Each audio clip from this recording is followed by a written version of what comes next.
एक Indian army की call recording leak हो गई है जिसमें उन्होंने बताया है कि 2014 से पहले की सरकार कितनी नपुंसक थी कि उन्होंने इंडियन आर्मी के हाथों में बंदूकें तो दी थी लेकिन उन्हें चलाने की अनुमति बिल्कुल भी नहीं दी थी और किस तरह से बॉर्डर के उस पार पाकिस्तान के लोग उन्हें चिढ़ाते थे और छेड़ते थे और हमारे जवान इतने पावर के साथ भी कुछ नहीं कर पाते थे। ये रिकॉर्डिंग आप खुद ही सुनिए। सर ये बात अलग है कि सब अपनी अपनी राजनीतिक विचारधारा अलग रखते हैं, लेकिन आप ये जो मैसेज डाल रहे हो ना कि बीजेपी की कार्यकाल में ना तो जवान सेफ है ना ये है। सर मेरी पोस्टिंग 2006 में JNK में थी, कुपवाड़ा में। वहाँ पे बॉर्डर पे एक रूल था, no first fire no more then 11 NM, यानी कि जब तक पाकिस्तान की तरफ से एक भी फायर नहीं आ जाता तुम कोई फायर नहीं करोगे। नो मोर देन 11 MM मतलब वो हमारे ऊपर RPG चलाएं, मोटरार चलाएं, कुछ भी चलाएं, हम 11 MM से ऊपर का राउंड नहीं चला सकते थे। वहाँ पे मेरे हाथ पे ओम गुदा हुआ है। इस ओम के गुदे होने की वजह से मुझे हाथ में रुमाल बांध के ड्यूटी करनी पड़ती थी वहाँ पे। अगर उनको ओम दिख गया ना तो छोटे छोटे बच्चे पत्थर मारना शुरू कर देते थे। और सर श्रीनगर के लाल चौक पे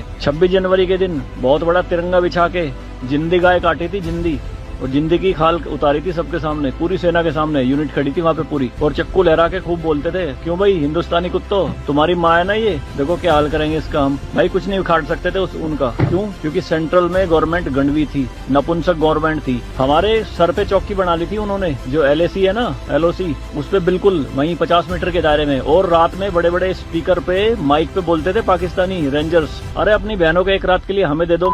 क्या हुआ हिंदुस्तानी